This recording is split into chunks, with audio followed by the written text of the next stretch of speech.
صدقه د جهنم نه په بچ کېدو کې ډېر غټ کردار ادا کوي. اعمال لګول نه د الله په لار کې، په دې سره انسان د جهنم نه بچ کېږي. او حدیث به تاسو ته یاد دي که نه، رسول صلی الله علیه وسلم اتقوا النار، د جهنم نه ځان بچ کړئ ولو بشق تمره، اگر که نیمه کجوره د الله په لار کې ورکړي. سورة المنافقون په آخره کې دا دی الله وی مال ولګوئ زما په لار کې، مخکې د دې نه چې یو تن تاسو کې یو تن ته مرګ راشي، نو بیا به دا وایي چې ارمان ما زه واپس کړی شوې، ولې فاصدق چې زه صدقه ورکړم. علما دلته لیکي د آیت لاندې چې وګوره یعنی دې سړي چې نیکو اعمالو کې د کوم عمل ارمان کړی د هغه څه دی صدقه، مطلب دا چې د په قبر کې د صدقې لوی اثر لیدلی دی. بسم الله الرحمن الرحیم. السلام علیکم ورحمۃ الله وبرکاتہ. دوستانو ستړي مسئ، په دې هیله چې جوړ روغ خوښ او خوشحاله به یاست. رب العزت جل جلاله مو آباد سوکاله او خوشحاله ولره. دوستانو بیا هم الحمدلله نن د خیراتونو په سلسله کې نن یو پسه ورسره سل ډوډۍ خیرات لرو. رب جل جلاله دې رڼا مور ته صحت ورکړي چې همدغه مرسته د رڼا مور د صدقې لپاره د هغوی د مرضي د صحت لپاره وه. رب جل جلاله دې صحت او شفای عاجله کامله ور نصیب کړي او خدای جل جلاله دې له مصیبتونو له مشکلاتو له مرضیو څخه وساتي. نو همدغه مور وه چې مخکني ورځو کې یو عملیات سوی و، نو په همدې لحاظ باندې غوښتل چې صدقه وکړي. نو بیا موږ ته یې هدایت وکړ چې یو پسه ورسره ډوډۍ به په غریبو هېوادوالو باندې تقسیمو او ویشو به یې. موږ هم انشاءالله په همدغه سلسله کې پسه به انشاءالله العزیز اماده کړو، ورسره به ډوډۍ او بیا به د قندهار په هغه خلکو باندې چې نن بازار ته راوتلي په دې موخه په دې امید باندې چې یو ګوله ډوډۍ پیدا کړو یا هم پټاټې پیدا کړو یا بل څه پیدا کړو، په دا لحاظ باندې موږ انشاءالله العزیز د دغه کسانو تر کار ځایونو پورې ورځو او هغوی ته به یوه برخه غوښې او تقریبا د برخې سره کومه ډوډۍ چې د هغه به انشاءالله ورته توضیح کوو. راځئ په دې وخت کې په دې اقتصادي بحران کې د خپلو غریبو هېوادوالو تر څنګ ودرېږو، هغوی سره مرسته وکړو. رب جل جلاله دې ستاسو مرستې قبولې او منظورې کړي. تاسو برنامه را سره وګورئ، د برنامې تر پایه را سره مل پاتې شئ. بارک الله فیکم. خدایه د وطن هر یو بچی مې په خندا کړه، بیا ځلې په شونډو د خوښۍ مسکا پیدا کړه، بیا ځلې په شونډو د خوښۍ مسکا پیدا کړه. خدایه د وطن هر یو بچی مې په خندا کړه، بیا ځلې په شونډو د خوښۍ مسکا پیدا کړه، بیا ځلې په شونډو د خوښۍ مسکا پیدا کړه. شور چې را پیدا د محبت شي کې نو راکاشي، غېږه د یو ورور د بل ورور په غېږې ډکه شي، هره بلاګۍ د دښمن خواره شي او سپکه شي، لا د ګران هېواد د ابادۍ لړۍ چټکه شي، لا د ګران هېواد د ابادۍ لړۍ چټکه شي. نویو نویو هیلو سره پیل هر سبا کړه، نویو نویو هیلو سره پیل هر سبا کړه. خدایه د وطن هر یو بچی مې سړی مسئ، السلام علیکم. جوړې په خیر یې؟ څنګه دي سوداوې پټاټې په څو دي من؟ یو سل څلوېښت. ښه بېرته ارزانه سوي دي څه وه؟ مخکې په څو وې؟ مخکې ګرانې وې د مخه څو؟ 200 ونه ته. خو نن یو څه هغه پټاټې کې یو څه د غوښې کې ښوروا وخوره، ښوروا وخوره. السلام علیکم. ستړی مسئ، صاحب ښایست په خیر یاست؟ سپرکۍ شته په څو ده؟ نن دې سودا کړې ده؟ نن دې سودا کړې ده؟ څو دې وکړه؟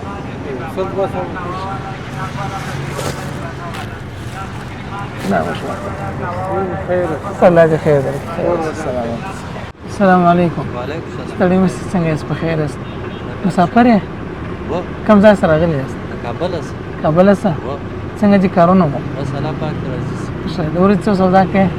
ورځې 1400 1800 ښه ته په کارګري یې؟ و ښه څو معاش درکوي ته؟ 4000 ښه سلاتیا 200 شپېته د ورځې ګټو بیا د میاشتې 4000 هم راکړي. ښه څو نفره یاست په اطاق کې؟ موږ به 22 کسه 22 کسه یاست؟ و اوس غوښې درکړمه غوښې درکوي هلته که یا؟ وخوري والا ورسېږي به هلته کې یې وارې راکوي باره بیا نن بیا دا وارې بیا دوه وارې و. ښه ته به ته دغه ډوډۍ واخله الله پاک ودرېږه د تاسې دومره غیرتمن خلک یاست چې دغه ځای سره راغلي یاست کار کوي دغه خیال یاست دا دې سلام ودرېږه راس حاجي کاکا راس حاجي کاکا راس دغه دې باخه دعاګانې کوه د یوه جڼۍ مریض حاجي کاکا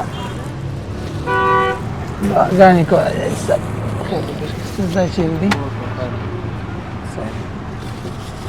دا یوه جڼۍ مریضه د دعاګانې کوه بس الله خدایا د وطن هر یو بچی مې په خندا کړه بیا ځلې په شونډو د خوښۍ مسکا پیدا کړه بیا ځلې په شونډو د خوښۍ مسکا پیدا کړه خدایا د وطن هر یو بچی مې په خندا کړه بیا ځلې په شونډو د خوښۍ مسکا پیدا کړه.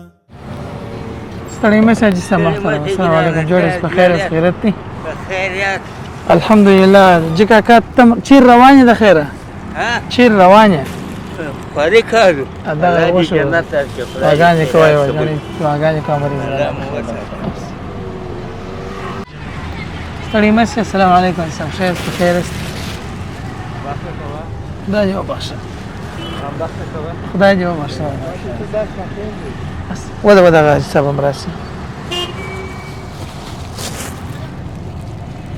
حاجي صاحب مبارکه دعاګانې کوه یوه جڼۍ مریض ده الله دې خیر وکړي خیر یاست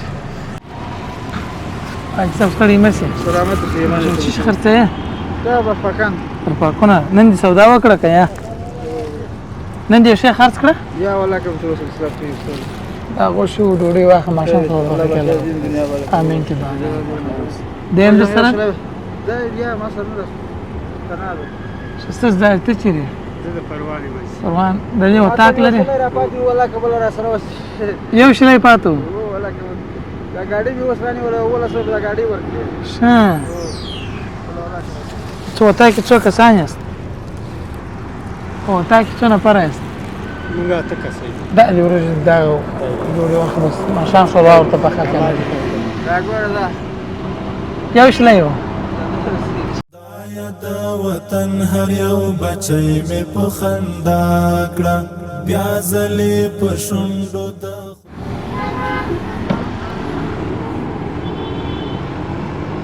څه وایي ستا څه دی ګرځي دا دې پرده وکړه سر دا ورکه دغه ملګري ته دا موږ مسافر دا ته ورکه موږ کاکا مسافر کندوز ولایت راغلی د کندوز ولایت و راغلی په قرآن کې دوه غونې چې خپل بنان یا و خوریا ته مجبور کور دې چیرې دی کور په کندوز کې دی چې کاکا مسافر دلته چیرې اوسېږي دلته موږ کوټه نیولې ده څو نفره یاست 3 نفر یو ښه و یو ځای دوه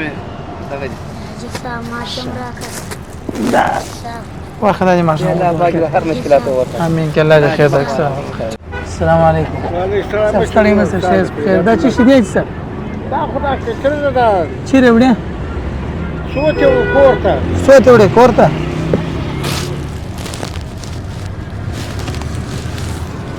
دا غوښې او ډوډۍ در سره واخله دعاګانې دا ما خوښ غوښې دي ولې دغه ورور ته به عمر کو